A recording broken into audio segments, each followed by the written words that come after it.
Olá, pessoal, tudo bem com vocês? Boa tarde a todos. Estamos começando aqui mais um dia, mais uma tarde, sobre o nosso grande festival, o primeiro Festival de Cidadania Digital. E a nossa mesa de hoje, vamos trabalhar aí com um pouco mais de netativismo, especificamente o nome da mesa, Netativismo e a Complexidade das Redes, né? Temos aqui os nossos convidados, Eric Rosa, que é um integrante Atpos, Marina Magalhães, também, da Universidade Federal de Campina Grande, mas também integrante Atpos. Eu vou estar aqui mediando, mas, infelizmente, a nossa convidada de honra, a Alessandra Orofino, hoje não vai poder participar, por um motivo muito pessoal, específico.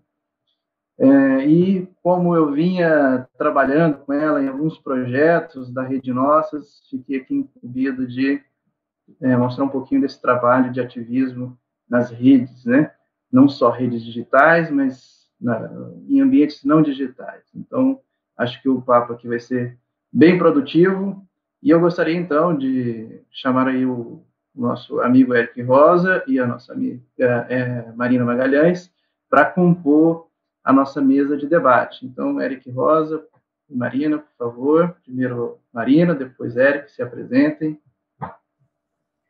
Olá, boa tarde a todos. Um prazer estar mais uma vez na programação com vocês, tendo a oportunidade de dialogar, de trocar experiências e percepções, inquietações, acho que mais do que respostas, acerca desse tema do net-ativismo e da cidadania digital, dessa nova condição habitativa a qual estamos todos envolvidos, E eu sou Marina, sou pesquisadora do Atpos, como o Tiago apresentou, colegas e amigos, Tiago e do Eric. Sou professora da Universidade Federal de Campina Grande, fiz meu doutorado em Ciências da Comunicação, com a linha de especialidade de Cultura Contemporânea e Novas Tecnologias. E hoje vou falar para vocês um pouco sobre a minha experiência de pesquisa, com destaque para alguns casos de netativismo estudados. É isso. Muito bom, Eric. A gente, o Thiago, Marina, saudade de vocês, bom ver vocês aqui. Bom, gente, meu nome é, como o Thiago disse, meu nome é Eric, eu sou pesquisador também do Centro de Pesquisa Atopos, atualmente sou também professor da Universidade AMB Morumbi, dos cursos de comunicação, especialmente do curso de Relações Públicas. Eu sou formado em comunicação, na graduação e em ciências sociais, e tenho um mestrado e doutorado na área de comunicação também, estudando especificamente comunicação digital e a interação entre internet, redes digitais e política, né? E especificamente aqui na mesa de hoje também vamos falar um pouco sobre netativismo, vamos trocar as experiências, bater um papo legal, muito gostoso, para levantar as indagações desse tema que é tão importante para a gente nos dias de hoje. Obrigado. Obrigado, Eric. Obrigado, Marina. Bom, para quem não me conhece ainda, meu nome é Thiago Franco. Também sou integrante do Atopos, eu sou professor da Universidade Federal do Amazonas. E, apesar da minha tese, diferente dos meninos não terem partido exatamente para o netativismo, né, atualmente eu acabo me aventurando nessa área tão promissora assim, de pesquisa, mas também de atuação, que me agrada muito. Então, vou trazer para vocês aqui um exemplo que eu vinha trabalhando com nossas e ultimamente não sou um integrante oficial, né, mas sou um parecerista do Nossas, porque existem muitos projetos ali, e meio que vou fazer esse papel de apresentar um pouquinho essa rede, o que a gente faz, o que a gente vem trabalhando, então não só do ponto de vista teórico, mas também do prático.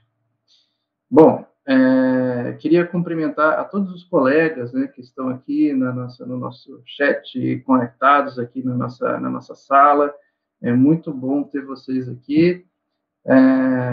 E a gente não meio que fez uma combinação, né, mas Marina quer fazer uma primeira fala, e depois Eric, e depois eu, fiquem à vontade, né? Acho que pode ser essa sequência. Pode ser assim, Marina?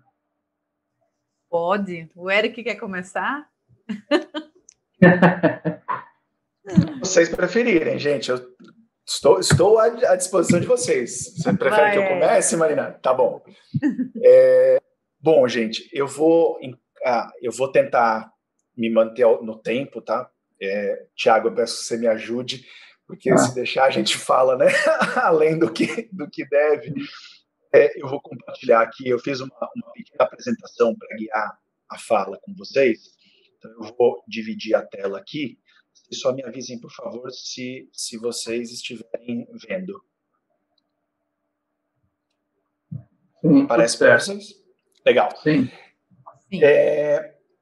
Então, gente, eu pensei um pouco na nossa mesa, no tema da mesa, e como é que eu ia apresentar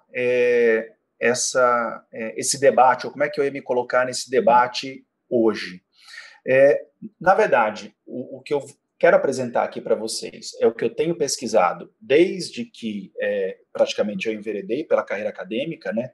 Foi um pouco do que eu pesquisei no mestrado, pesquisei no doutorado e venho pesquisando até hoje. Mas eu achei que, como uma primeira intervenção, seria interessante que eu situasse um pouco qual é o papel que eu enxergo para as redes digitais num campo um pouco mais amplo, que é o da política, e depois, mais específico, do próprio netativismo. Tá? Então, é um pouco essa a sequência que eu vou oferecer aqui para vocês. Vou tentar me ater aos 15 minutos combinados, e vamos seguir, então. Bom, eu acho que a primeira coisa que a gente poderia falar, só para situar o debate, não sei, às vezes, muitas vezes as pessoas que vão assistir à mesa, às vezes chegam numa mesa específica, né, não tiveram contato com outras mesas, ou não tiveram contato ainda com as pesquisas que nós desenvolvemos no Atopos.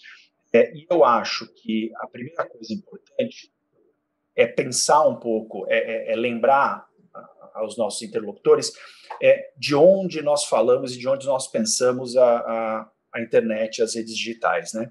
Eu acho que um primeiro ponto importante, então, é lembrar que a gente, principalmente isso está muito nas minhas pesquisas, pensa as redes digitais a partir de uma profunda transformação comunicativa. Nós não estamos, então, olhando simplesmente para mais uma tecnologia, nós não estamos olhando mais para mais uma ferramenta, não, nós entendemos, e esse é o ponto do qual eu falo, né, que a internet e as redes digitais, elas são elementos que transformam, de fato, a forma como nós pensamos, como nós agimos e como nós sentimos o mundo, né? Só que, em geral, quando nós produzimos esse debate, e aí eu já começo a levantar algumas questões, nós tendemos a criar um processo evolutivo ou um processo de transformação, que muitas vezes nós chamamos até de revoluções comunicativas, que narra a chegada das redes digitais e narra a presença da internet entre a gente, a partir de uma sequência lógica que parte da escrita, avança para os tipos móveis e para a Revolução de Gutenberg, e que passa um pouco pela Revolução Elétrica e pela Revolução Eletrônica, até, de fato, a chegada das redes digitais. Isso nos coloca o seguinte dilema. A revolução digital, muitas vezes, é entendida do ponto de vista estritamente comunicativo.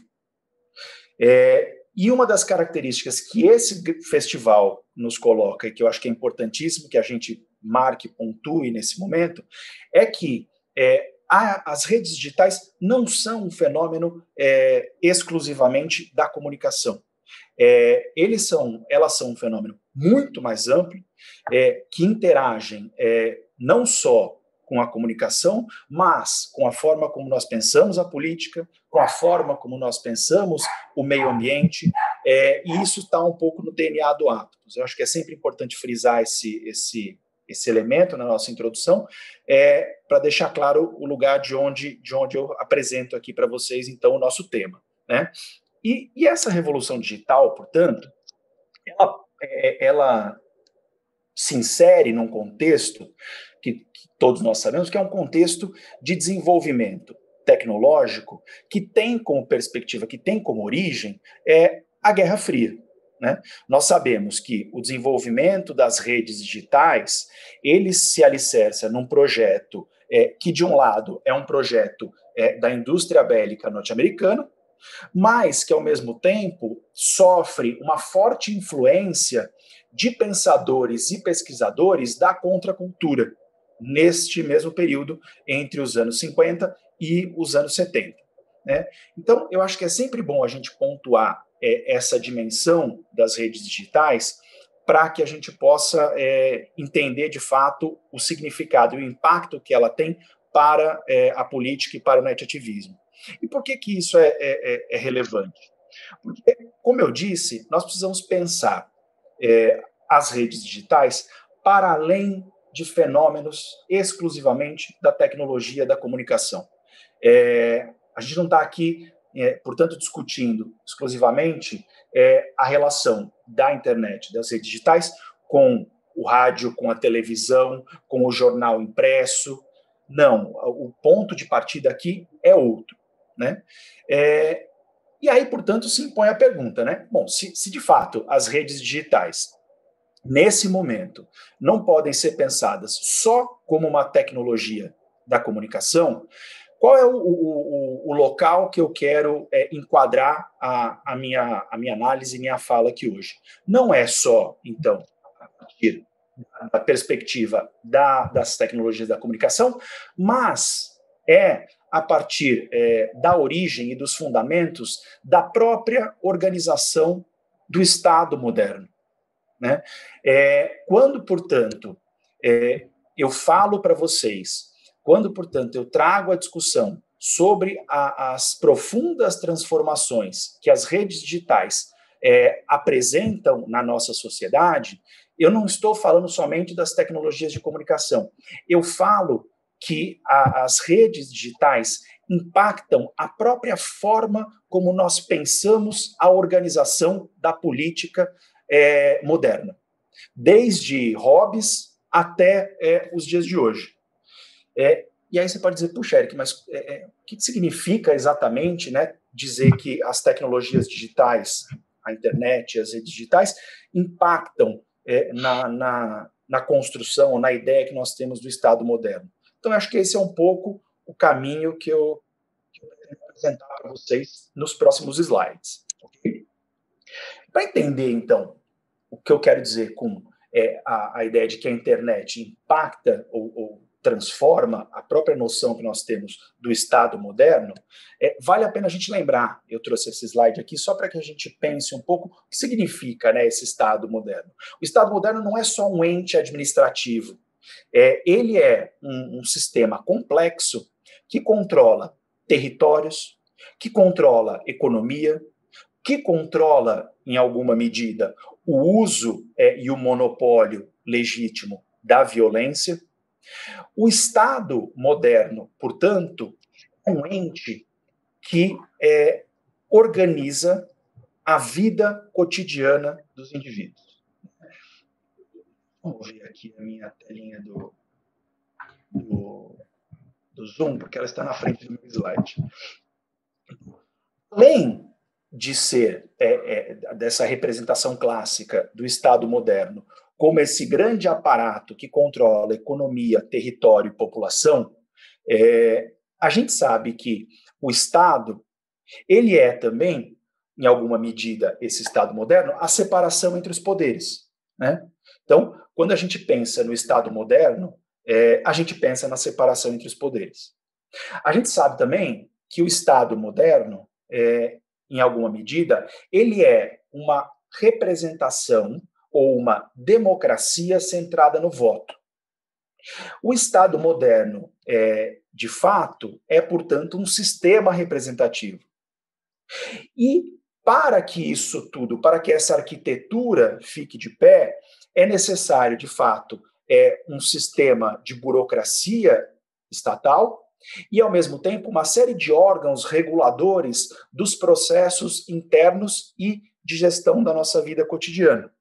Então, quando eu digo que a internet e as redes digitais tensionam a existência do Estado moderno, é disso tudo que eu estou dizendo, né? A tensão que se coloca para a política moderna, ela aparece em todas essas dimensões. Tá? E, de fato, esse Estado moderno, e aqui eu faço uma provocação a vocês, ele pode e deve ser pensado como uma tecnologia. Né? E essa é a perspectiva que eu trago. Ora, a gente só pode imaginar que as redes digitais, como uma tecnologia tão inovadora, faz frente ou impacta aquilo que nós chamamos de política moderna e de Estado, porque nós podemos reconhecer que o Estado moderno é também uma tecnologia. E aí você pode se perguntar, puxa, mas que tipo de tecnologia é o Estado moderno, né? E aí eu digo para você que o Estado moderno é uma tecnologia de gestão. Mas gestão do quê? Justamente de gestão das condutas. A ideia de um Estado, a ideia desse ambiente que controla território e população, é justamente a ideia de um grande organismo capaz de gerir as condutas humanas, gerir e controlar as condutas e administrar as condutas de uma população, gerir a vida e a forma como a vida se desenrola, começa, se desenvolve e termina dentro de um ambiente. Ou seja, o Estado moderno, em alguma medida, faz a gestão da liberdade, daquele que pode ir, vir, viver, estar num determinado ambiente, o ambiente, o território que aquele Estado controla. E E aqui fica um pouco mais, talvez já comece a ficar um pouco mais clara a minha preocupação entre tecnologias digitais e a política, né? Ora, se de fato vocês concordarem comigo, né, e tudo bem se não concordarem, evidentemente, que a tecnologia, que o Estado é uma tecnologia de gestão das condutas, faz sentido, e essa é a provocação que eu quero fazer, pensar as redes digitais a partir deste prisma. E é nessa chave de leitura que eu trago, então, para vocês o tensionamento entre Estado e redes digitais, para pensar a política e o net-ativismo, né? Então, o que a internet impacta, ou como a internet impacta o Estado moderno? Primeiro, assim como toda grande tecnologia, ela impacta a forma como nós pensamos, agimos e sentimos. Ela substitui ou tensiona tecnologias e técnicas antes tidas como canônicas. E ela muda, portanto, a forma como nós pensamos política, democracia, governo e sociedade, né? Se vocês pensarem sobre como é que o Estado se comporta frente à gestão dos indivíduos, e se vocês lembrarem que a própria formação do Estado traz consigo, por exemplo, o desenvolvimento da estatística.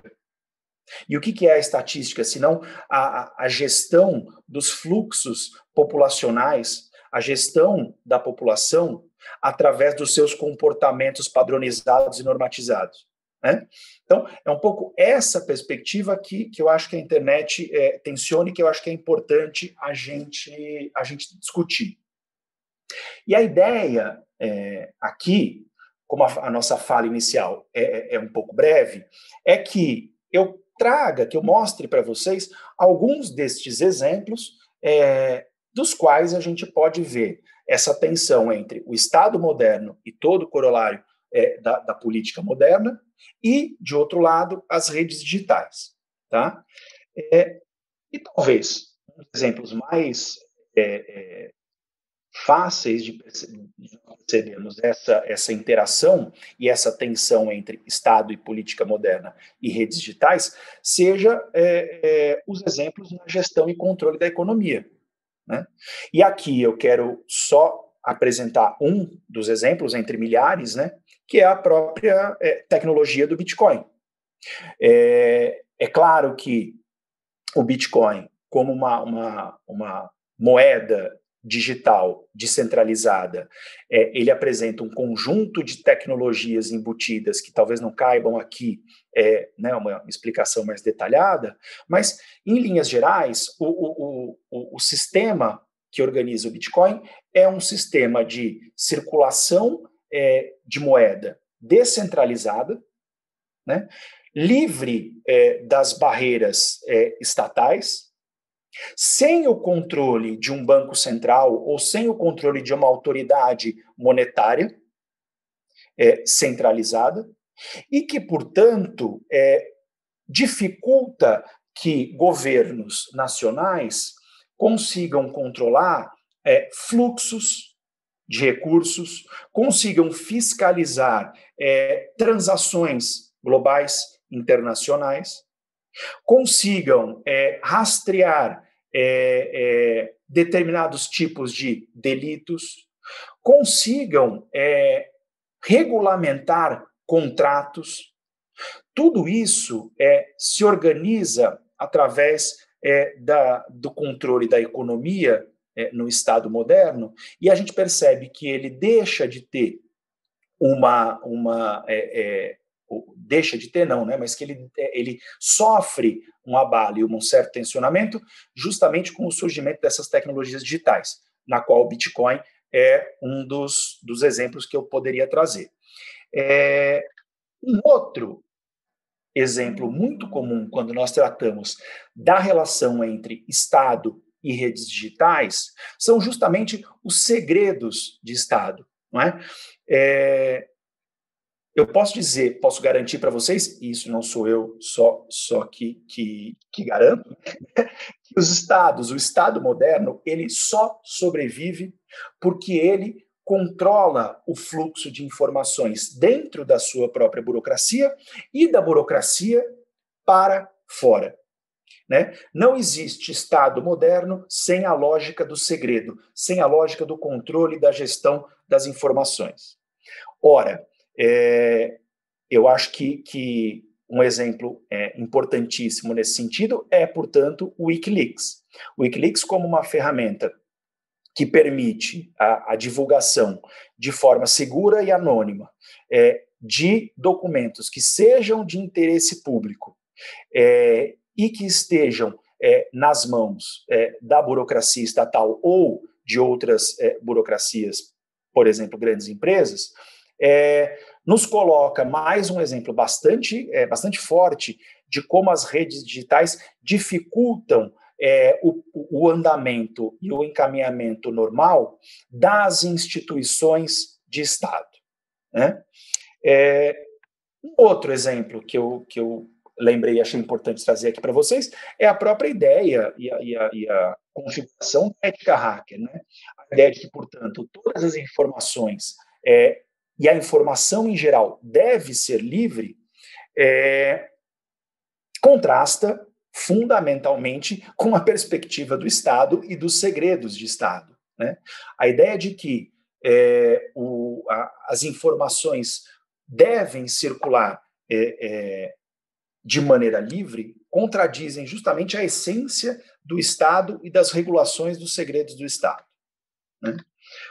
E um outro exemplo que talvez vocês já devam ter ouvido por aí é a própria ideia de que o Estado moderno sofre abalos nas suas instituições e nas formas de comunicação nas quais os próprios agentes responsáveis por atuar e atualizar as ações de Estado colocam em risco as suas instituições.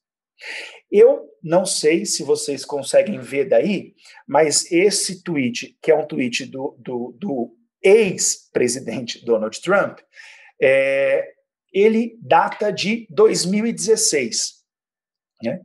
Nesse momento, o Trump já estava pedindo que a gente não acreditasse em todas as mentiras que as redes digitais, as instituições tradicionais de mídia colocavam sobre ele no mundo. E olha só, né? Eu fiz questão de trazer esse tweet de 2016 junto com alguns tweets dele desta semana e da semana passada.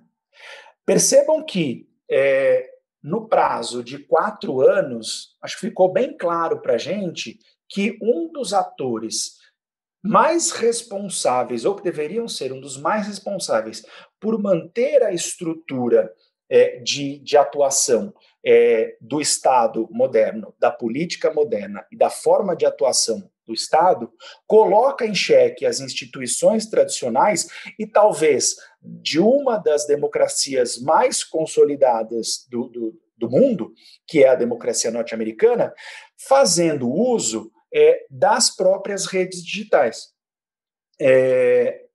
E os casos poderiam se multiplicar aqui nessa apresentação. Então, só para não passar muito do meu tempo, que eu gostaria, então, de frisar aqui com vocês? A perspectiva com a qual eu venho trabalhando, a perspectiva com a qual eu oriento os meus estudos, é aquela que enxerga as redes digitais não como uma tecnologia que tensionam ou substituem ou dialogam com as demais tecnologias da comunicação. Eu acho que já ficou claro no ambiente, no debate aqui do Festival de Cidadania Digital, que pensar a política moderna também é papel de quem pensa as redes digitais. E que justamente a grande contribuição das redes digitais para o entendimento da política moderna é justamente um olhar, permitir que nós olhemos para o Estado moderno e para a política moderna como elementos que dominaram a cena das interações sociais nos últimos 200, 300 anos e que hoje enfrentam grandes desafios dadas as condições técnicas e tecnológicas que as redes digitais colocam para a gente. Ok? Tentei me manter aqui nos meus 20 minutos. Espero que eu tenha conseguido. Enfim, queria agradecer também a oportunidade e devolver a palavra para o Tiago. Obrigado, gente. Muito obrigado. Muito obrigado, Eric. Eu que agradeço. Uma contribuição interessante, muito interessante a tua fala. Acho que vai contribuir muito com o nosso debate aqui. Tem coisas aqui que eu já quero né, entender melhor para a gente debater. Já tem perguntas aqui no nosso chat, mas eu vou fazer o seguinte, vamos ouvir a Marina e depois a gente fecha a apresentação comigo e a gente abre as perguntas até para ficar gravado e os demais colegas depois no YouTube poder ter acesso a todo esse material muito rico que está sendo debatido aqui. Então, eu gostaria de convidar a professora Marina Magalhães para que nos apresentasse aí a tua fala. É com você, professora. Oi, Tiago. Oi, mais uma vez. Depois do que Eric falou, né? O que é que sobrou para dizer? Mas eu acho ótimo, né? Essa dinâmica espontânea do diálogo da gente, porque muito do que eu vou falar aqui dialoga, ou contribui, ou apresenta sobre outra perspectiva, isso que o Eric introduziu. Tá? Eu vou abrir aqui alguns slides que eu preparei para vocês. Por favor, me confirmem se estão vendo. Sim, estou vendo. Acho que pronto. Então, eu começo com uma provocação, que é essa fotografia. Saímos do Facebook, para alguém que a vê apressadamente pode não dizer muita coisa, mas o que é que esse saímos representa? O entendimento dessa frase, eu acho que marca muito a forma como a gente observa esses fenômenos do netativismo, que alguns consideram como ativismo em rede, ciberativismo, enfim, possibilitam uma série de interpretações. Na perspectiva que eu trabalho, que o Atlas trabalha, esse saímos do Facebook vem da ideia de movimentos que surgiram em rede e em colaboração com as redes sociais digitais. Não é apenas a perspectiva da ocupação do espaço público, porque há movimentos de netativismo que não necessariamente ocupam o espaço público e continuam aí em pleno funcionamento. O próprio Eric trouxe como um dos primeiros casos a questão do hacktivismo, do ativismo hacker, dos anônimos, do Luz Security, dentre uma série de outros.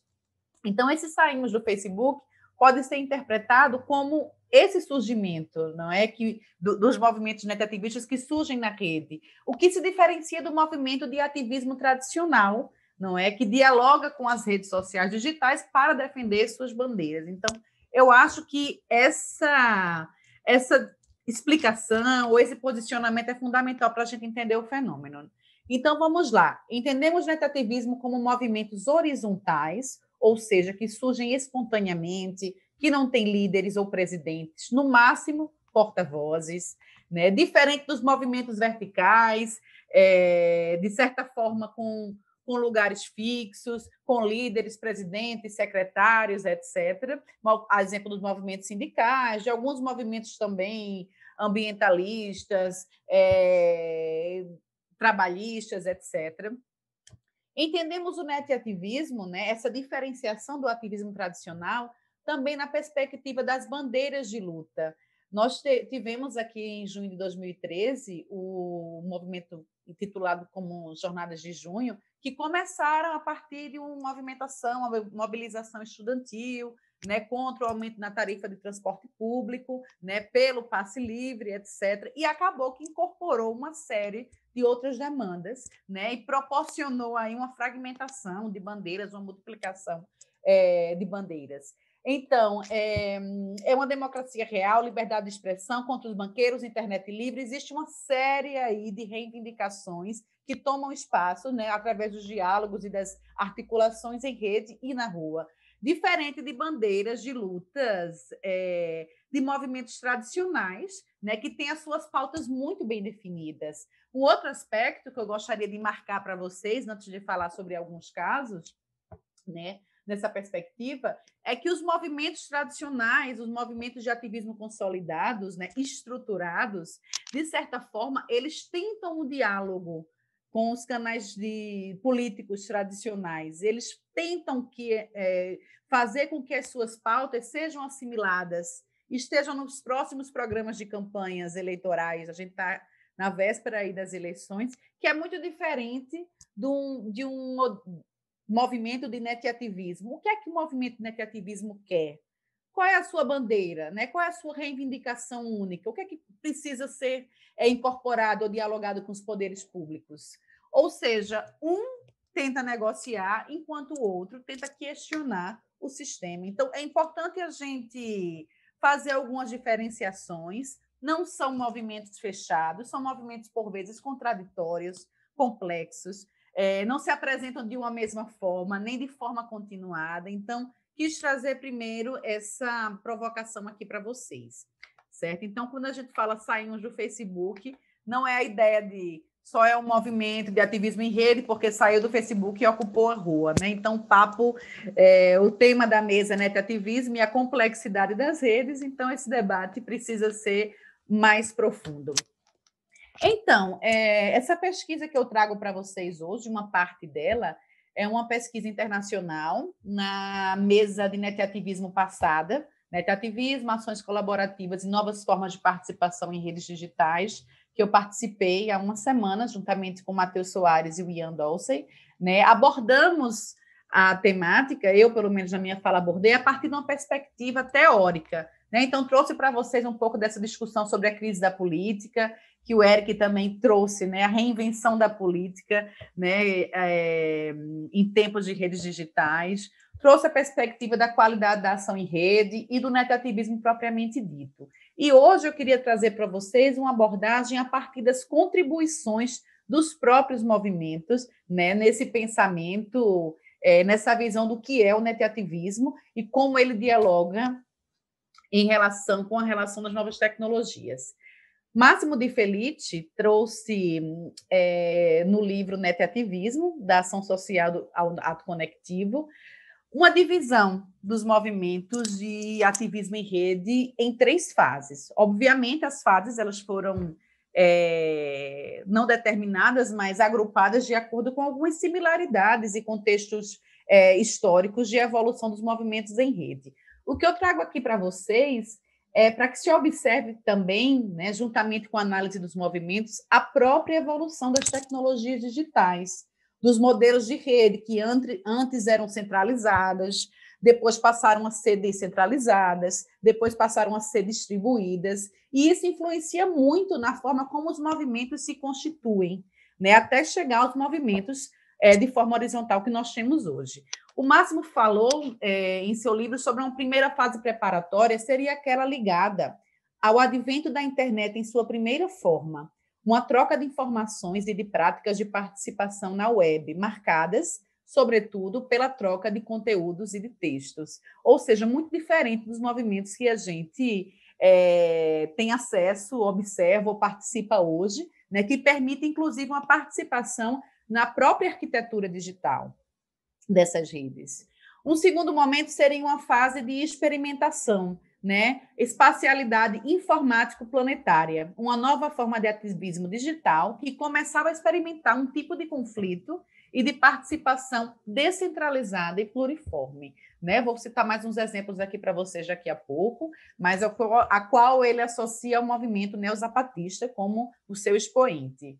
E a fase Web 2.0 e Social Network, né? São a fase de netativismo mais recente, a emergência de movimentos de protesto, subversões de vários gêneros e pela constituição de redes eficazes de ativismo digital, como vemos hoje, através do próprio Anonymous que eu citei, que o Eric também citou, da Primavera Árabe, das Jornadas de Junho, da Geração Arrasca em Portugal, do movimento 15M na Espanha, ou também conhecido como Indignados, do Occupy Wall Street, ou seja, de uma série de movimentos recentes, não é? E hoje eu citaria, que é algo que tem merecido um pouco a minha atenção, é o movimento Sleeping Giants, né, que começou nos Estados Unidos e hoje vem atuando no Brasil, que tem como objetivo, ou pelo menos como pretensão, atuar contra a propagação de discursos de ódio, né, e de notícias falsas.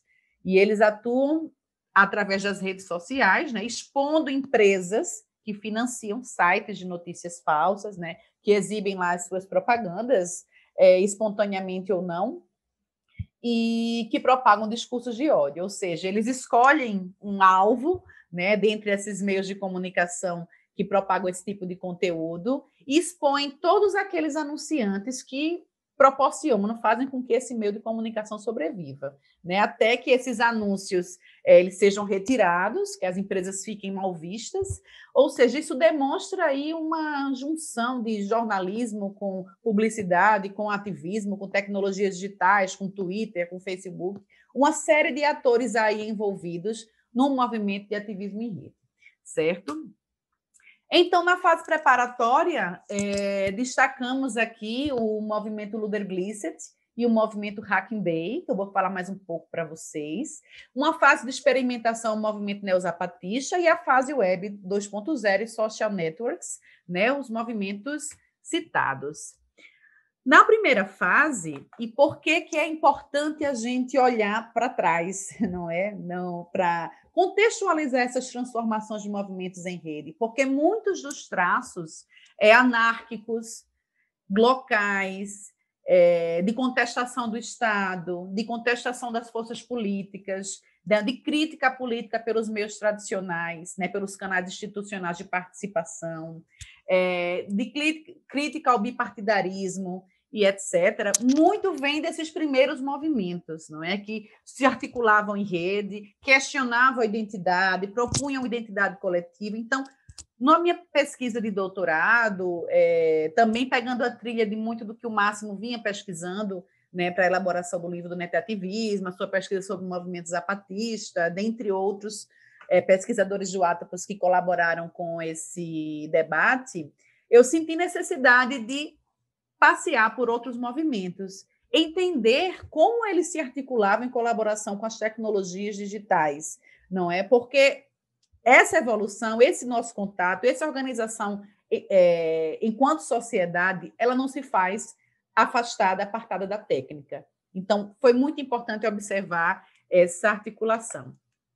Então, trazendo para vocês um pouco da fase preparatória, né, para o netativismo, eu trouxe uma associação, o caso da associação SAPC, Association for Progressive Communication, uma associação criada em 1990, uma rede composta por redes diferentes de pacifismo, com múltiplos interesses de ecologias aos direitos humanos, ativistas comprometidos em direcionar o uso da internet, ainda numa perspectiva de relação instrumental com a técnica, para fazer do mundo um lugar melhor.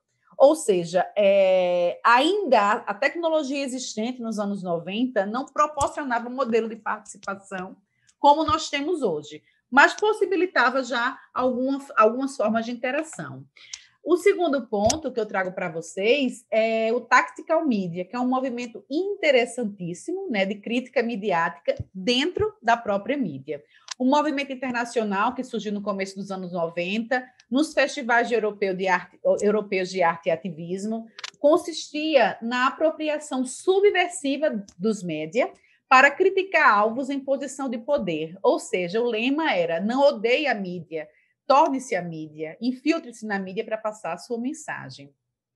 Diferente dos meios alternativos, né, que simplesmente criavam narrativas, meios de comunicação paralelos, a ideia era se infiltrar naqueles já existentes para fazer essa mensagem circular, né? Ou seja, a atuação era ao mesmo tempo no espaço físico e no espaço em rede, e existia uma identidade coletiva dos membros. Eu trouxe para vocês aqui uma imagem, tentando aqui abrir, gente. Trouxe para vocês aqui uma imagem do Yes Men Project, de uma ação do Yes Men Project, que é interessante a gente pensar o que é que eles fizeram. Entraram... Só um minuto. Né? Eles criavam sites falsos de determinadas empresas, né, e faziam com que esses sites falsos, né, entrassem em contato com os grandes meios de comunicação para circular notícias falsas. Então, hoje, quando a gente vê as notícias falsas numa perspectiva negativa, né, sobretudo nesse uso político que se faz, na perspectiva do movimento de mídia tática, era o oposto. A ideia era criar notícias falsas, infiltrá-las na mídia, gerar um debate sobre o mau jornalismo, né, ou sobre a parcialidade dos canais de comunicação tradicionais, né, e para defender determinados valores também. Eles atuavam com e-mails bombas, criação de sites espelhos e desalvos para confundir a busca de informações na internet. Aqui eu tenho o caso Bhopal, né, que foi uma ação do The Yes Men Project, uma dupla de net-ativistas artísticos, e eles simplesmente querendo, de certa forma, criar um debate sobre a falta de posicionamento ou de reparação social de um acidente causado na Índia, um acidente não, um crime ambiental causado na Índia, e criaram esse site falso da empresa e se fizeram passar por um executivo. Entraram em rede nacional na BBC de Londres, né, anunciando que iriam indenizar as famílias. Aquele conteúdo foi reproduzido durante um dia, seja lá o que for, nos meios de comunicação, sem qualquer questionamento, até que a empresa oficialmente se posicionou, dizendo: isso nunca foi nosso executivo, essa informação não é verdadeira. Mas o debate estava lá instalado dentro da mídia. Não é? Então, era uma notícia falsa com um propósito dentro do ativismo. E isso, de certa forma, foi influenciando outros movimentos, né? Eu trouxe também o Ludwig Blissett e o Hacking Bay, que Máximo definiu como dois personagens sem identidades, mas com nomes coletivos utilizados por diversos ativistas que, de formas distintas, começaram a experimentar. No caso do Hacking Bay, também contribuiu para teorizar novas formas de protagonismo. Né? Então, o que é que o Hacking Bay propunha aí nessa esteira da mídia tática, né? Ainda nos anos 90, nessas primeiras formas de netativismo e de participação em rede? Propunha ações libertárias, né? Espécie de terrorismo poético, criação de zonas autônomas temporárias. Essas zonas autônomas temporárias poderiam ser um sequestro relâmpago de uma pessoa qualquer, um sequestro poético para que se realizasse o seu principal desejo, né? Uma festa rave, um festival, um sarau. Eram zonas que eram libertadas temporariamente, né, de qualquer questão política e autoridade para reivindicar, né, para exercer a filosofia, a criatividade. Era um movimento inspirado tanto no universo ciber quanto no universo pirata, né, pelas Ilhas da Rede, o livro de Bruce Sterling. Teorizou de forma original o movimento através da publicação de um livro-manifesto, que é o livro Tais. Quem não conhece, eu recomendo a leitura, dá para baixar tranquilamente na internet. Não tinha a pretensão de se constituir como um dogma político, né, mas de questionar o Estado. A ideia não era de revolucionar, né, sair daquele movimento circular, de revolução, né, uma libertação do Estado, uma nova revolução, e assim sucessivamente. A ideia era se constituir enquanto forma de poder paralela, de questionamento, de criatividade. E o próprio Ludwig Blissett, que teve uma atuação muito interessante no mundo todo, mas sobretudo na Itália, né, era um personagem coletivo, inspirado no jogador de futebol, esse que está aqui na imagem de vocês, né, que teria sido considerado um jogador de futebol inglês, que teria sido considerado o pior da temporada italiana, e era um conjunto de ações desenvolvidas e orquestradas através da internet que teve uma duração mais expressiva entre 1994 e 2000, uma espécie de Robin Hood midiático, uma tomada da palavra dos grandes média, criação de lendas urbanas, técnicas de inteligência, estratégias publicitárias, trotes, fakes, trollagem midiática, etc. Ou seja, quando a gente hoje fala de troll, né, ou fala dessas fake news, isso vem, de certa forma, foi apropriado pelos movimentos em em um momento aí da história, da trajetória do netativismo. Então, foram criadas desde notícias falsas de um cantor inglês que teria sido sequestrado ou desaparecido em terras italianas, criou-se sites de fã-clube, né, que entrou em contato com a RAI, vendeu-se uma série de entrevistas que, na verdade, acerca da vida de um personagem que nunca tinha existido, né, e a ideia era depois questionar a mídia. Peguei vocês, nós somos todos Luther-Blissett. Então, é muito interessante a gente perceber, né, como existe aí uma potência subversiva por dentro desses movimentos de ativismo, que não necessariamente devem ser aprisionados dentro de uma perspectiva de uma leitura política, de uma leitura de disputa de poder político, de pretensão de se constituir enquanto partido, de forma institucionalizada, não. Né? A proposta aqui é proporcionar um levante, algo que surja, que mostre sua potência, que mostre seu vigor, sua energia criativa e que depois desapareça, né? Quando tiver cumprido a sua missão. Aqui eu cito um exemplo para vocês e vou correr por conta da hora, né? Antes de simplesmente fazer contra-informação e demonstrar como qualquer um poderia obter as manchetes desejadas, o projeto Luther-Blissett confirmou que cada um poderia construir o furo do Jornal de Amanhã, através de mecanismos de deformação das notícias e desinformação dos jornalistas. Tudo isso era muito simples e começou com um convite absurdo lançado em meados dos anos 90, na Itália. Qualquer um pode ser Luther-Blissett, basta adotar o nome Luther-Blissett. Alguns festivos eram presos e, na frente do juiz, todos confirmavam: meu nome é Luther-Blissett. Não é? Então, é uma identidade coletiva que já questionava esses conceitos do Estado moderno que o Eric bem trouxe para a gente. Bom, vou dar andamento. Quem tiver interesse, tem aí algumas obras falando sobre esse período do movimento, dos primeiros momentos dos movimentos de ativismo em rede.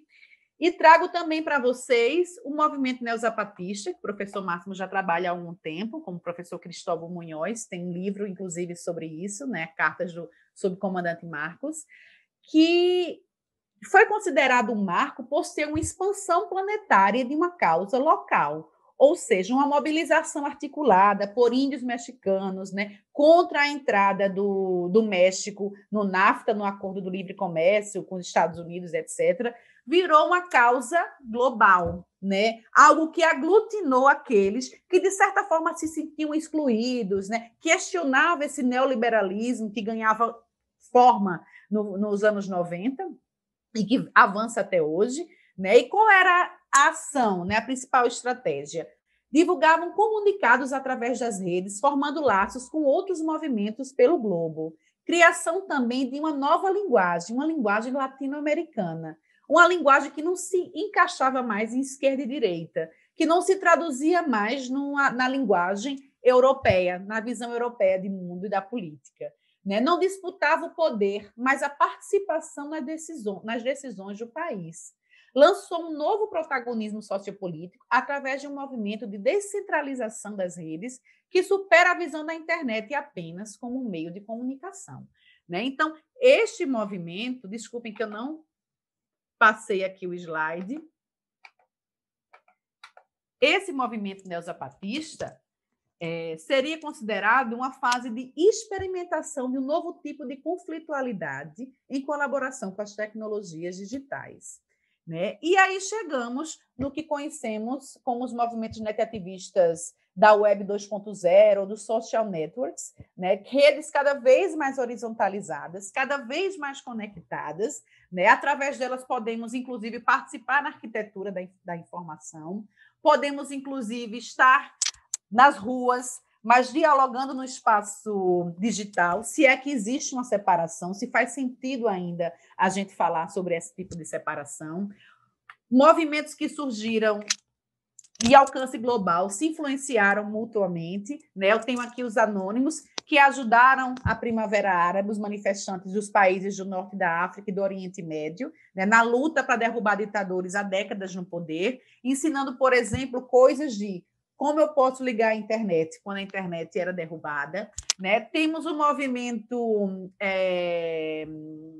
5 Estrelas na Itália, né, que surgiu a partir dos debates suscitados pela figura do comediante Beppe Grillo, e depois formou-se um movimento de participação política, né, através de articulação com as redes digitais, com representantes que não eram figuras políticas, né, mas que desempenhavam de uma certa forma, eram escolhidos ou se colocavam à disposição para desempenhar um mandato de acordo com as aspirações coletivas, não é, que eram votadas e dialogadas nas plataformas e arquiteturas digitais, cita a plataforma Rousseau, os indignados que ocuparam as praças de Madrid, mas se articularam em rede, e já na primeira noite eles disseram: vocês não nos representam, a imprensa não nos representa. Nós não tivemos uma abertura interessante da imprensa para publicizar as nossas questões, e nós vamos criar os nossos próprios canais de comunicação. E lá criaram blogs, rádios,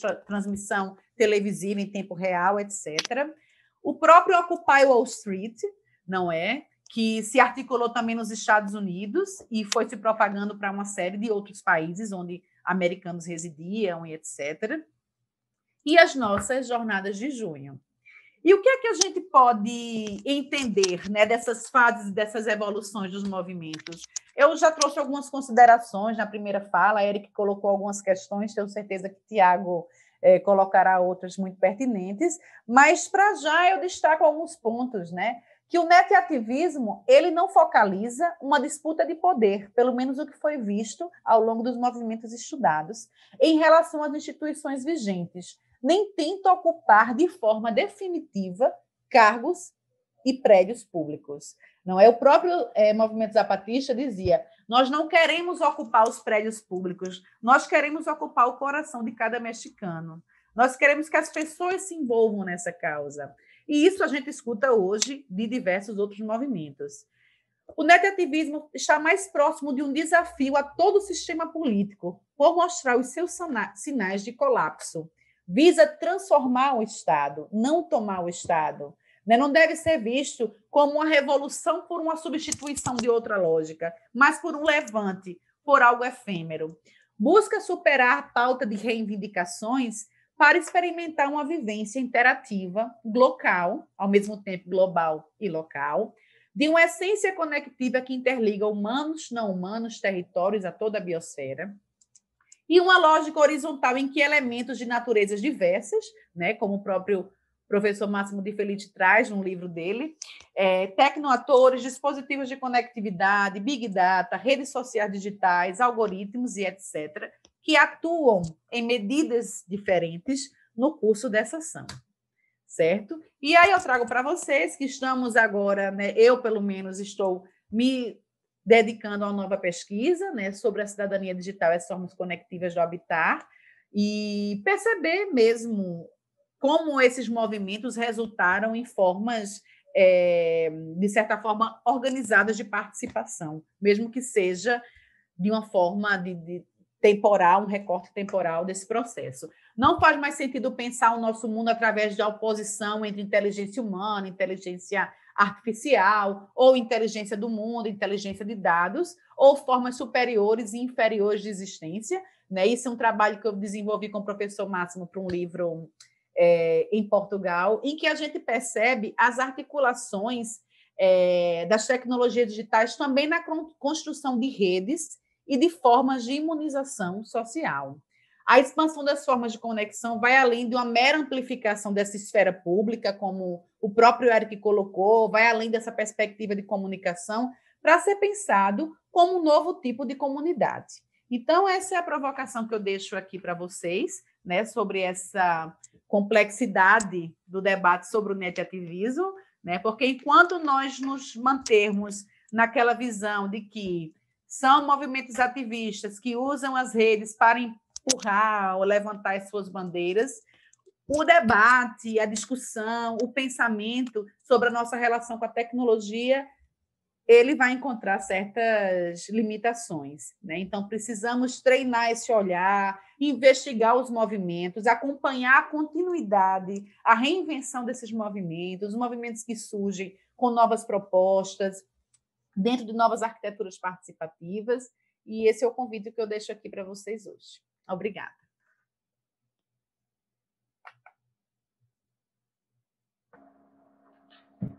Bom, muito obrigado, Marina. Mais uma excelente fala, muito pertinente, né? Muito conectada com a do Eric. Imaginei que vocês já fariam uma fala nesse sentido, né? Já pelo trabalho de vocês que eu acompanho, né? Que já venho, inclusive, trabalhar em sala de aula, já falei isso para a Marina algumas vezes, né? Acho que as teses, tanto do Eric como a da Marina, são muito didáticas, né? Para a gente trabalhar esse tema em sala de aula, quem trabalha com a área de redes, eu sempre coloco. E é muito gratificante ouvi-los falar, porque, de fato, a gente acaba repensando alguns pontos, né? Bom, o meu lugar de fala aqui, ele é fora do lugar.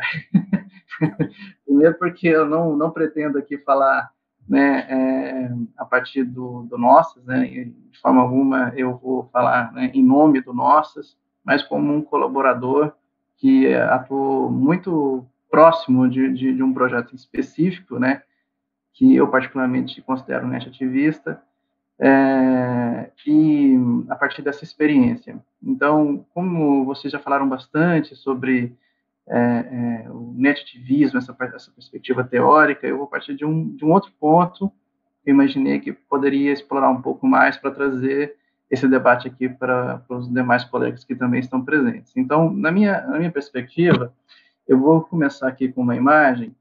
Eu não fiz uma apresentação bonitinha com os colegas, mas eu vou começar com uma imagem justamente para conectar aquela ideia, um conceito inicial aqui de Estado, né, ou da ausência de Estado. Eu não vou falar aqui sobre net-ativismo indígena, porque a gente vai ter também uma mesa específica no dia 27 sobre esse tema, mas eu quero chamar a atenção para essa imagem. Essa imagem é da minha pesquisa de campo, né? Quando eu morei ali na divisa Tocantins com o Maranhão, eu andei mapeando, né, como as redes funcionavam nas comunidades ameríndias, mas também como elas funcionavam nas relações com o Estado. Então, eu gosto muito dessa foto para a gente mostrar que, talvez, né, é uma impressão minha, e depois a gente pode debater isso, o netivismo ele é muito mais atuante e forte na ausência do Estado. Né? Porque quando o Estado, de fato, ele não promove o que ele promete, né, ou que está previsto em Constituição, no caso específico do Brasil, né, que são coisas básicas, né, alimentação, moradia, saúde, e isso acabou emergindo nas jornadas de junho de 2013, né, quando tem aquela figura ali do Saímos do Facebook. Todas essas pautas estavam na rua durante a jornada. E essa foto é emblemática porque tem uma teoria do Peter Sloterdijk que vai dizer o seguinte: onde o Estado mais atua, mais se domestica as populações. Né? Aonde o Estado ele é mais atuante, mais as populações são domesticadas. No entanto, a partir do momento que o Estado ele promove ali algum tipo de política pública mal sucedida e depois ele abandona essas populações, além da domesticação, ele cria outros problemas, que é justamente as conflitualidades entre diversas comunidades, populações, que já não aceitam mais também os modelos de imposição e de política pública, e de política, enfim, que interfere diretamente nessas comunidades. Essa imagem aqui são ameríndios da etnia Craô que recebem o Bolsa Família. O Bolsa Família, nesse caso específico, né, das populações ameríndias, se tornou um instrumento de escravidão. Então, os donos de mercado no interior do estado, do Tocantins, eles aprisionam o cartão dessas populações e a partir desse cartão aprisionado, eles fazem uma distribuição dos alimentos, né, da forma que eles querem. Então, eles supervalorizam o valor do alimento, né, e também você não pode comprar em outro estabelecimento, o que é um absurdo.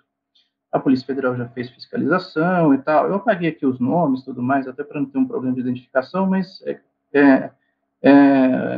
o Peter Sloterdijk vai falar o seguinte: as cidades, né, de forma geral, no modelo ocidental, são grandes currais criadouros de pessoas. Né? Então, você tem uma gestão, uma prefeitura, legislação e tudo mais, basicamente é para estabelecer algumas regras de convivência, mas basicamente nós criamos nas cidades pessoas. E, obviamente, as comunidades ameríndias não são consideradas pessoas, né? Elas são pior que isso na visão ocidental, são considerados animais. É por isso que existe o pau de arara, que carrega esse tanto de gente, né, para levar as comunidades para que elas comprem de forma aprisionada, né, nos comércios que detêm os cartões. Bom, comecei com essa imagem para a gente, então, começar a pensar nessa perspectiva de presença e ausência do Estado. Os dois apresentam conflitos. A presença do Estado, num momento muito intervencionista, vai, de fato, causar algum tipo de conflito. A ausência do Estado também vai provocar as conflitualidades, né? Obviamente, nesse momento que a gente está num momento de transição de um Estado, na minha opinião, né, de um Estado que está aprendendo a lidar com as redes digitais, a gente consegue verificar esses dois fenômenos. Né? Então, essa é uma coisa importante. Por que eu estou falando disso? Porque quando apareceu a Covid-19, a gente ficou muito preocupado com as populações ameríndias, né, na região amazônica, né? Então, o Nossas, né, e os professores da Universidade Federal do Amazonas, nós resolvemos fazer uma campanha, né, humanitária. O Atopus participou ativamente, né? Deixa eu ver aqui. O Atopus participou ativamente. Deixa eu mostrar aqui para vocês um site, do Amazônia contra o Covid, e nós conseguimos arrecadar lá R$1.200.000 para fazer a distribuição de alimentos. Por quê? Por que a gente fez isso? Bom, toda a organização do evento, desse evento, né, dessa mobilização, ela foi feita com pessoas que não tinham muitos seguidores ali nas redes digitais, mas a gente, a partir da causa, conseguiu mobilizar um volume gigantesco. Obviamente, a gente teve apoio de influenciadores digitais, de muitas pessoas famosas, mas isso foi ao longo da campanha, né? Isso foi crescendo ao longo da campanha.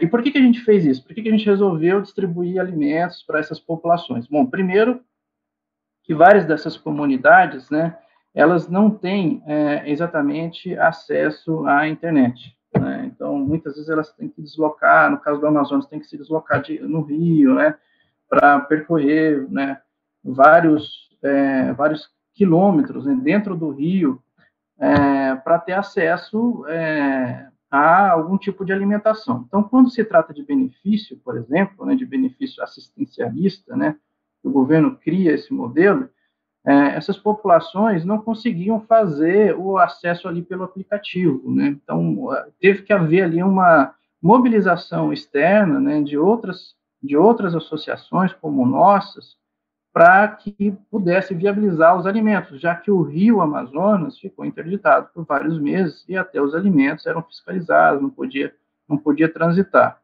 Aí muitos perguntam, mas não tem peixe, eles não plantam. Bom, com o estreitamento, né, dos territórios e o envenenamento dos peixes, né, que está acontecendo na Amazônia por metais pesados, né, esses alimentos cada vez mais estão ficando comprometidos, né? Então, daí a importância de fazer essa campanha. Né? Bom, então aí é onde eu entro, né, nesse sentido, que é justamente pensar, isso eu venho pensando bastante, eu venho publicando algumas coisas, a complexidade das redes. Bom, então as redes, elas não são homogêneas, né? Quando a gente pensa uma atividade, né, ou um ato, né, de ativista, não quero pensar aqui do ponto de vista da ação, mas do ato, né, do agir, quando pensamos esse modelo, né, de atuação, a gente tem que levar em consideração que as redes não são homogêneas. Quando a gente fala complexidade das redes, é redundante, né? Porque, como lembra muito bem Edgar Morin, complexidade não é algo complicado, mas aquilo que é tecido. Então, como se tecem as redes? Essa é uma questão, problema, né? Vamos colocar do ponto de vista científico, né? Que me inquieta muito. Como se tecem as redes? Eu vivo me perguntando isso. Obviamente, as redes, do ponto de vista net-ativista, elas se tecem pela conflitualidade, né? O conflito não necessariamente é o que afasta. Muitas vezes é o conflito que une. Então, quando existe conflito, várias dessas comunidades se unem em prol, né, de uma ação específica. Então, deixa eu interromper aqui a minha apresentação. Eu gostaria de pensar, então, para esse debate aqui, a própria ideia de rede, né? Pensando como nós falamos de redes digitais e redes sociais, como tratamos tudo isso, e vemos esses conflitos, e agora mais especificamente trabalhando com nossas, na linha de frente mesmo do ativismo, como essas organizações, né, não governamentais, elas atuam e como que elas conseguem articular ali, vamos colocar assim, atos, né, mobilizar pessoas, mobilizar iniciativas, né, fora do Estado, porque essas ONGs, né, que hoje que não trabalham somente com as populações ameríndias, mas com a periferia, o nosso tem uma atuação muito forte no Rio de Janeiro, né, e um dos últimos projetos que eles trabalharam agora foi justamente a distribuição de uma espécie de vale de internet para os alunos do ensino médio poderem estudar para o Enem. Então, são várias ações muito diferentes, muito distintas umas das outras. E aí, a composição da rede é o que mais me interessa nesse estudo, né, o que vem me interessando. A própria ideia de rede, ela é muito antiga, como os colegas sabem, né? Hipócrates já falava sobre as veias do corpo que se comunicam entre si. E esse estudo do Hipócrates, lá entre os gregos, né, vai influenciar um médico, eu recomendo, inclusive, que a gente, quando puder, o professor Márcio, acho que está aí na reunião, que visitemos, né, a Universidade de Bolonha, porque Marcello Malpighi, né, é um grande pensador das ciências biológicas, né, influenciou bastante a medicina, vai pensar a rede a partir dessa metáfora de Hipócrates, né, de veias do corpo que se comunicam, para explicar a pele e os tecidos do corpo. E Marcello Malpighi vai ocasionar mais tarde, como vocês sabem, uma teoria das redes sociais, né, mais bem acabada, digamos assim, em Henri de Saint-Simon, que vai falar que a rede sai do corpo e se torna um artefato superposto em um território anamorfaseando, ou seja, a rede que antes era uma metáfora para explicar os tecidos que se conectam, né, uma perspectiva bem orgânica das redes, né, também agora serve para explicar como as pessoas se conectam. Então, quando os meus alunos falam, professor, esse estudo aí de net-ativismo é de rede social, eu falo, olha, é de rede social, mas também é de redes digitais, é de redes das coisas, é de redes de todas as coisas, é de redes dos animais, é de redes das florestas.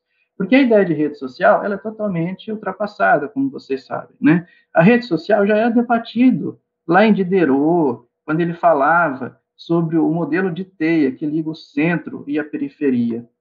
E essas teorias, né, da perspectiva social, vai, de certa forma, influenciar no trabalho do Augusto Conte, que, por sua vez, vai atingir diretamente o trabalho de Durkheim. Então, Durkheim, numa passagem, ele vai falar que o mundo é feito de um número incalculável das redes que une coisas e seres uns aos outros. Olha só, Durkheim. Mas é importante pensar aqui, né, lembrar aqui que Durkheim, Auguste Comte, né, ainda tem uma visão, ainda não, tem uma visão positivista e instrumental da rede. Isso vai, de alguma forma, né, influenciar essa ideia instrumental, de ferramenta, como colocou o Eric, né, das redes. Isso vai permanecer no pensamento ocidental até hoje. Então, são modelos de pensamento que se cristalizaram ao longo do tempo, né, por conta de influências como autores como esse, que acaba dificultando, né, o entendimento dessa complexidade maior das redes, que não se trata da instrumentalização. E eu destaco ainda nessa corrente o Radcliffe Brown.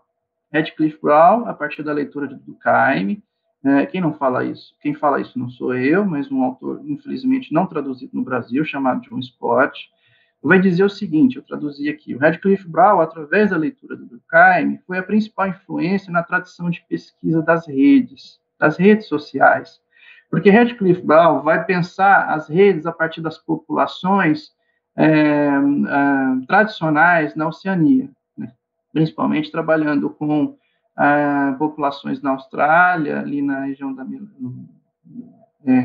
dos melanésios depois, mas também depois começa a aproveitar essa ideia de rede social para explicar como é tecido a vida nas comunidades e nas fábricas.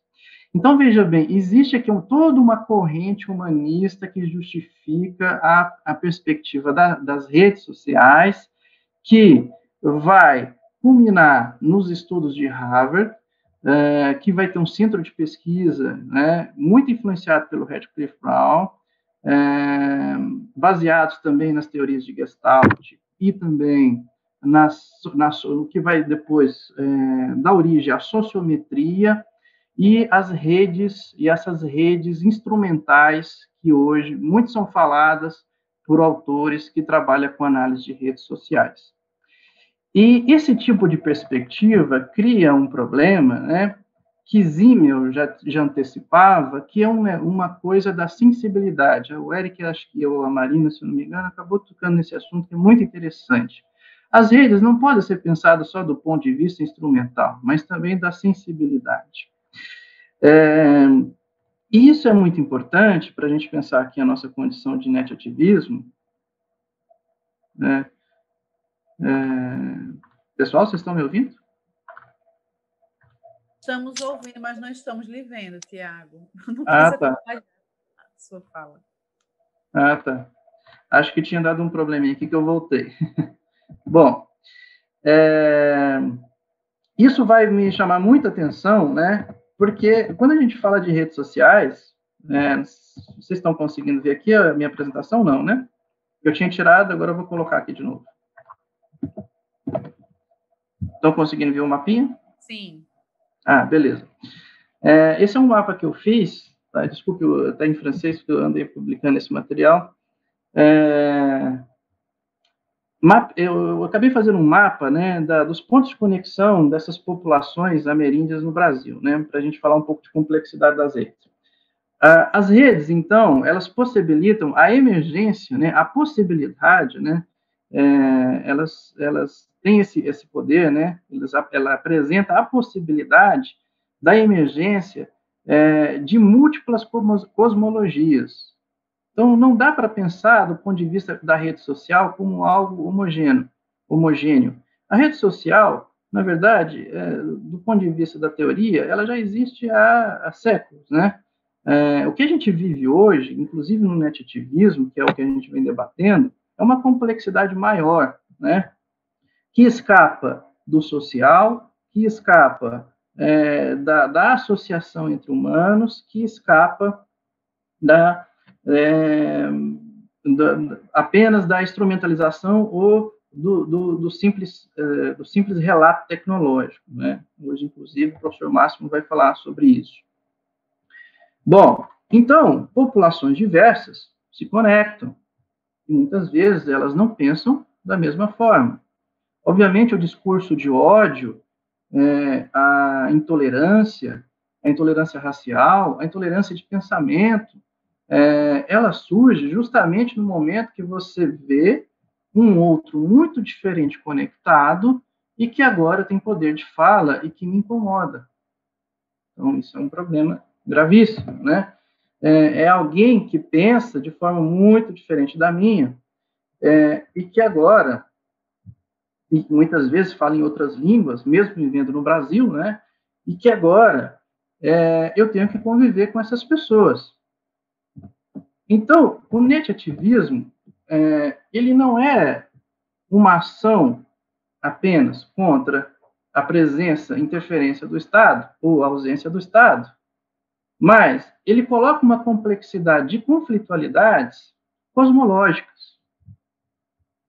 No caso do Brasil, então, do ponto de vista da pesquisa, é muito interessante entender todas essas diversidades, né? Porque você tem aí a diversidade afro, você tem os ameríndios, você tem a diversidade religiosa, a diversidade do pensamento político, e todos esses pontos, então, geram conflitualidades.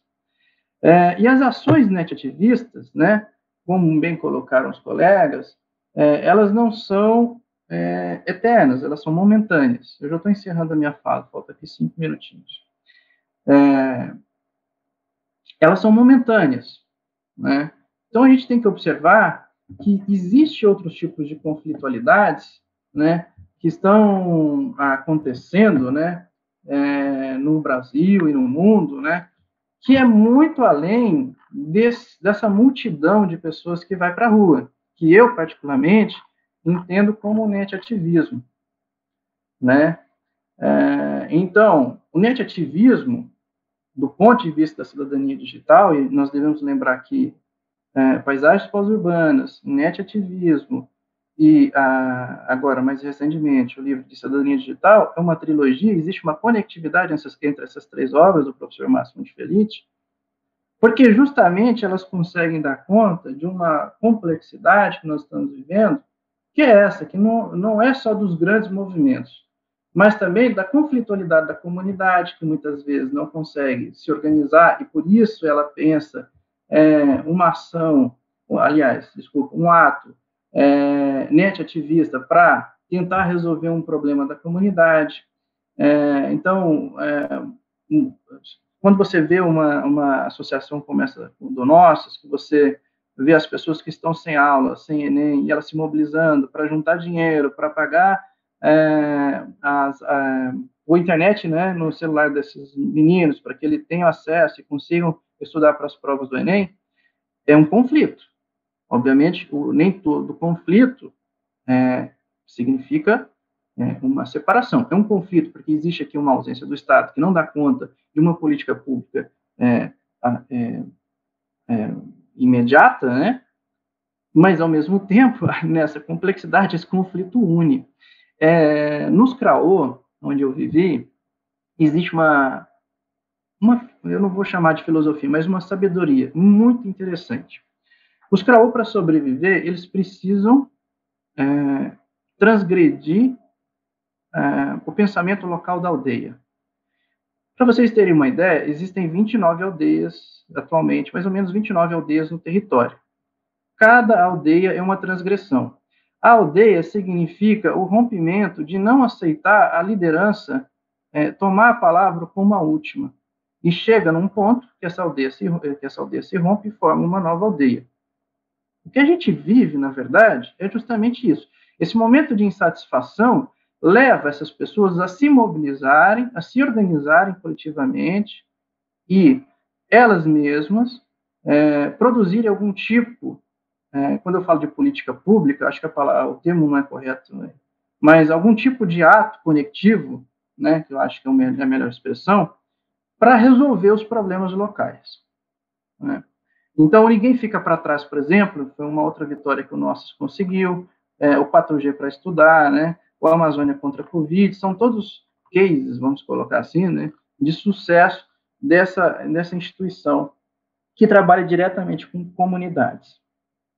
Então, a teoria do netativismo, se eu posso chamar assim, uma teoria, nos coloca um grande desafio, que é pensar a complexidade. Como vai lembrar o Edgar Morin, não adianta a gente tentar pensar pelo todo e nem pela parte, mas o todo está na parte, a parte está no todo. Ou seja, a complexidade não são do netativismo, na minha opinião, não é apenas não são apenas os grandes movimentos, as ruas cheias, mas existe aqui um netativismo do consumo, um netativismo das práticas das favelas, um netativismo da comunidade preta, um netativismo da comunidade LGBTQI, né? Um netivismo das comunidades ameríndias, e ainda ao longo da programação do Festival de Cidadania Digital, nós veremos esses casos mais profundamente, né? Então, acho que essa mesa ela é muito rica nesse sentido, porque ela abre aqui um debate, né? Já houve uma outra mesa de netativismo, né? Mas essas duas mesas abrem aqui um debate muito interessante que embasa os nossos próximos encontros para a gente conseguir avançar nessa perspectiva. Então, eu gostaria de agradecer a todos aqui, novamente, né, pelo espaço de fala, e a gente já tem aqui algumas perguntas no nosso chat, eu vou pedir que o pessoal coloque, e também vamos abrir a palavra aqui para minha amiga Marina, meu amigo Eric. O Márcio me perguntou quando é que eu vou conseguir cozinhar, né?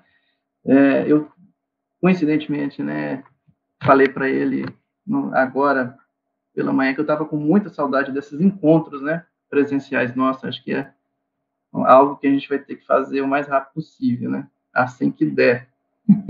Está me fazendo muita falta esses encontros, né? Estou com vontade de sentar lá no chão do Atopus, né?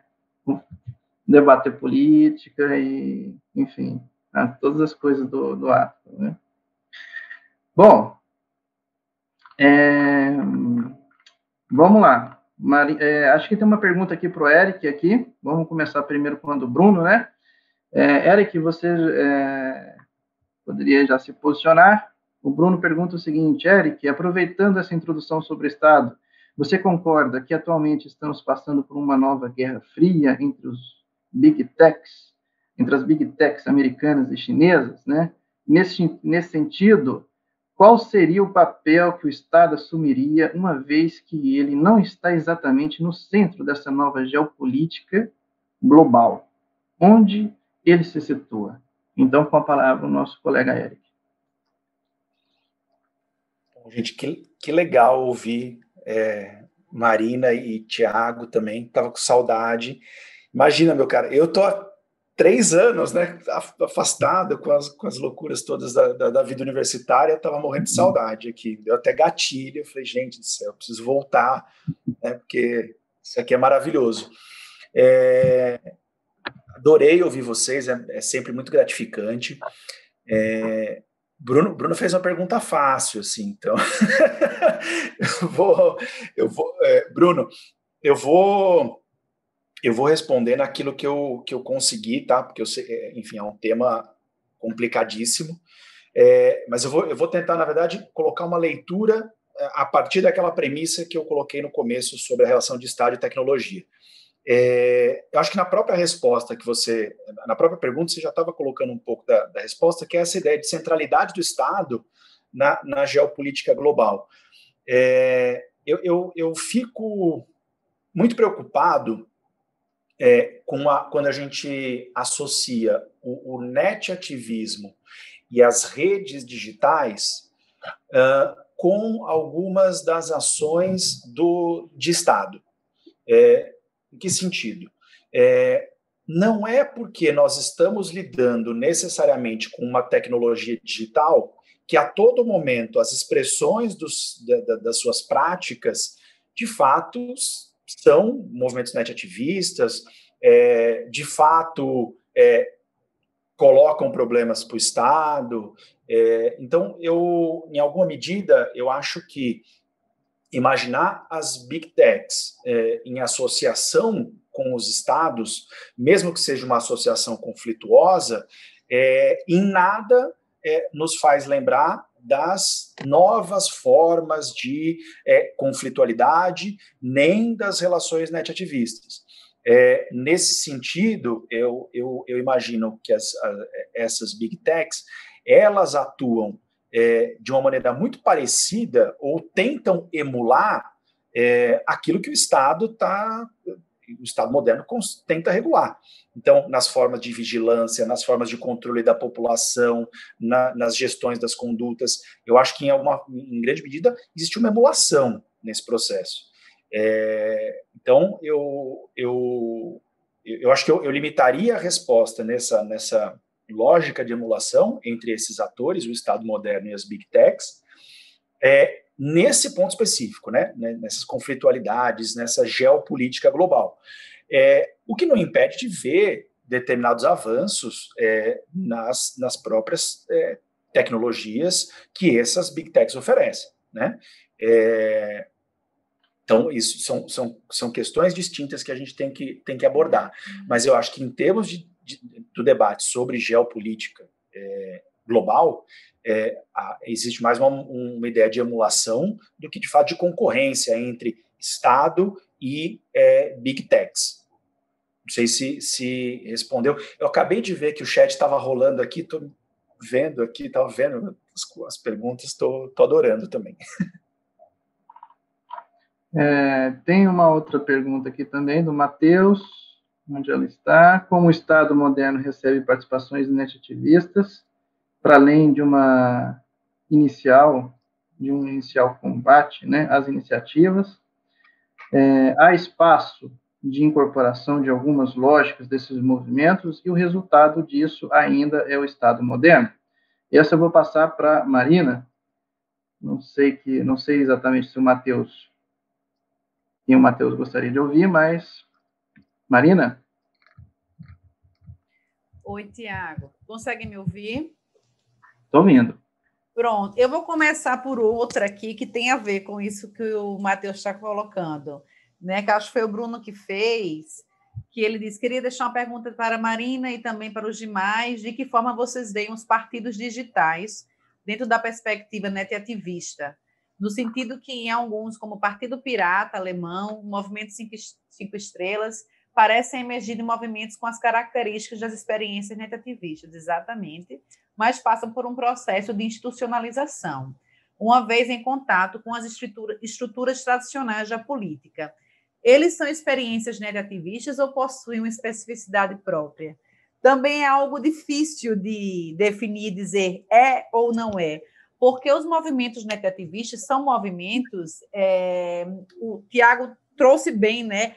Não é um fenômeno homogêneo, não é uma forma de bolo que a gente pode criar uma tipologia e definir e aprisionar. As tipologias com as quais eu trabalhei na pesquisa, tanto em termos de forma como conteúdo, né? A tipologia de net-ativismo teórica, técnica e política que o professor Bragança propôs, e também como a do Máximo, quando fala das dinâmicas de interação, são esforços de começar por algum lado, não é? De observar essas formas, esses conteúdos, mas muitas vezes eles se misturam quando a gente está em frente ou em meio, né, melhor dizendo, aquilo que a gente estuda.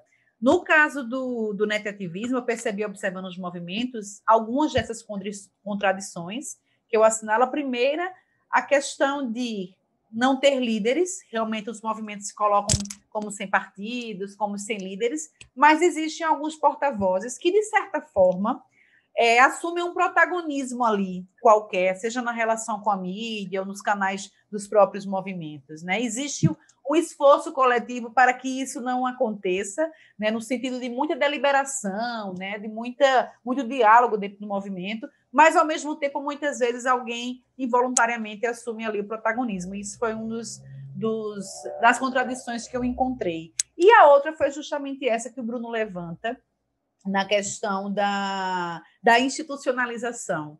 não é? Porque, ao mesmo tempo em que os movimentos eles se estruturam, né, com essa crítica política, né, com essa crítica à democracia representativa, que, na verdade, acaba não representando, não é? Porque nós escolhemos, né, nossos candidatos dentro de um leque, né, que, por mais que qualquer pessoa possa se candidatar, na prática não é assim que funciona. Não é todo mundo que tem os contatos de interesse dentro dos partidos, não é todo mundo que tem dinheiro para bancar uma campanha política, então é relativa, né, essa questão. E, para além disso, existe aí um tempo de participação. Nós temos a possibilidade de escolher entre aquele leque de opções, né, que já nos é colocado pelos partidos, e temos um espaço de participação mediado a cada 2 ou 4 anos. Né? No caso da prefeitura e presidência, a cada 2 anos nós vamos às urnas para escolher. E esses movimentos eles se articulam querendo uma participação, de fato, mais efetiva nas decisões. Né? Então, o Movimento 5 Estrelas ele nasce com essa proposta de promover uma democracia participativa, não é? Através de figuras que podem emergir das mais diversas profissões, temos de professor, advogada, ex-prefeito de Roma e por aí vai, né? E de um público, né, o eleitor, que possa participar nas decisões, muitas decisões até questionáveis. Agora, envolve uma série de contradições. Particularmente, eu acredito que quando um movimento netativista ele dá origem a um partido, no caso, o Movimento 5 Estrelas, ele não se coloca como partido, mas como um movimento, pelo menos até a última vez que eu tinha estudado era assim que ele se colocava. Para mim, quando se institucionaliza, de acordo com as pesquisas que eu fiz, ele passa a ser uma outra coisa, né? Uma experimentação política surgida a partir de um movimento, mas não é um movimento netativista na perspectiva que a gente estuda dentro de uma perspectiva de efemeridade, de horizontalidade completa, etc. Não sei se respondi bem. E deixo também para o Tiago e para o Eric responderem. Não, eu acho que foi muito bem, Marina. Acho que tanto a sua resposta como do Eric também, claro. Eu queria... Pode falar, Eric. Desculpa, posso só, já que a gente está aqui batendo um papo sobre essas perguntas, né? Posso complementar só uma questão que a Marina colocou, que eu acho legal? Inclusive, vai dialogar um pouco com a sua fala sobre o que você entende e apresentou aqui também muito bem sobre netativismo. Porque uma das características que mais me chama a atenção nos movimentos netativistas não é nem só o caráter de efemeridade, mas é um caráter que a gente não consegue muito bem capturar a priori, e que a gente vê muito bem nos CRAO, como você disse, que é a potência do abandono. O movimento ele tem características de netativismo quando você olha para essa estrutura, para esse modelo, para essa organização, e você percebe que esses representantes, esses porta-vozes, essas chefias, elas podem ou elas estão o tempo todo na pressão de serem abandonadas para que seja constituído algo novo. Né? Eu acho que você bem colocou que essa característica CRAO, que é algo que eu encontrei nas leituras do Clastres, por exemplo, em N comunidades ameríndias, é uma das essências para a gente entender, talvez uma das características para a gente entender o netativismo. Menos do que a perpetuação no tempo, mas mais o potencial de se desfazer a qualquer momento para virar algo novo, algo diferente, algo outro. Ou seja, e isso a gente deixa de ver, por exemplo, no partido Podemos, que sai do movimento 15M, mas que justamente quando se institucionaliza como partido, mobilização do 15M. Né? Nesse sentido, o 15M continua ainda com fortes características netativistas, mas o Podemos se desconstrói como um movimento netativista e se estrutura como um partido. E vai deixando aos poucos essas características de lado. Porque é impensável você imaginar o Pablo Iglesias dizendo, olha, gente, já que vocês me desculpem, né, amanhã, já que vocês disseram, amanhã vamos criar outro partido e constrói outro novo. Não, ele entra na dinâmica das instituições e joga a partir dela. E só para concluir, onde a gente consegue ver esse tipo de sentimento net-ativista funcionando?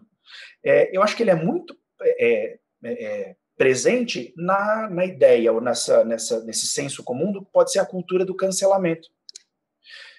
Em geral, a gente vê a cultura do cancelamento como um grande problema, mas justamente porque a gente não está acostumado com a lógica do abandono, não está acostumado com a lógica, com o potencial de ser abandonado nas redes. E é claro que é uma leitura muito complicada de se fazer, porque é uma tensão entre um ambiente moderno, entre lógicas modernas e redes digitais e culturas digitais. Então, eu acho que talvez a cultura do cancelamento seja uma expressão desse conflito entre instituições tradicionais e novas formas de agir, de pensar e de sentir, que pode expressar também esse tipo de ideia que está por trás do net-ativismo. Pessoal, nosso tempo aqui já está se esgotando. Eu vou abrir para mais essa aqui do Máximo e a gente encerra, mas eu vou ter que cronometrar o nosso tempo aqui, 3 minutinhos para cada um, para a gente já passar para a nossa próxima mesa, que daqui a pouco começa. Mas eu acho a frase do Máximo aqui, a pergunta do Máximo, muito interessante para o nosso contexto. Ele vai falar do Orwell, que fala do Ministério da Verdade, não seria a luta contra a fake news, a construção de um Ministério da Verdade, né? Bom, eu vou fazer o seguinte, cada um fala 3 minutinhos, o que pensa sobre a questão do Máximo. Ela é muito pertinente, porque existe hoje um Ministério da Verdade, se me der a liberdade, eu vou conversar. Existe hoje claramente um Ministério da Verdade, né? De uma verdade construída, né? Instaurada no mundo em que vivemos, né? E esses ministérios, eles acontecem, na minha opinião, acontecem de várias formas, né? O próprio Estado constrói a partir dos seus escritórios de mobilização partidária política, né? Porque, além do Estado, você tem um governo por trás, então o Estado acaba instrumentalizando esse modelo de escritório da verdade, e, de fato, uma mentira bem contada é uma verdade, porque a ideia de verdade e mentira, né, ela está na mesma essência, vamos dizer assim, né? Verdade e mentira, na minha opinião, são duas ficções que compartilham da mesma essência, elas não se distinguem. A única diferença é quem tem o discurso, o poder de discurso. Na perspectiva do jurídica, é basicamente isso. O tempo inteiro a gente vê pessoas que são culpadas, que são libertadas, porque houve ali uma melhor argumentação e de instrumentalização das provas. Então, muitas vezes, uma pessoa que é inocente fica presa por décadas, também existe o contrário. Mas eu não consigo enxergar a mentira, e assim eu já vejo os trabalhos do Máximo, como um ato, né, de resistência à verdade, porque a própria mentira ela pode se instrumentalizar da mesma forma que a verdade e assumir esse mesmo papel. Então, para mim, são duas faces da mesma moeda. O que a gente tem que perceber nesse momento é justamente a qualidade da informação. Qual é a qualidade da informação, até que ponto é confiável essa informação. E a gente não consegue fazer isso mais a olho nu, a gente só consegue fazer isso com a ajuda da inteligência artificial, das tecnologias, com o uso de software, com análise de redes. Mas eu gostaria de ouvir o Eric e a Marina sobre isso também.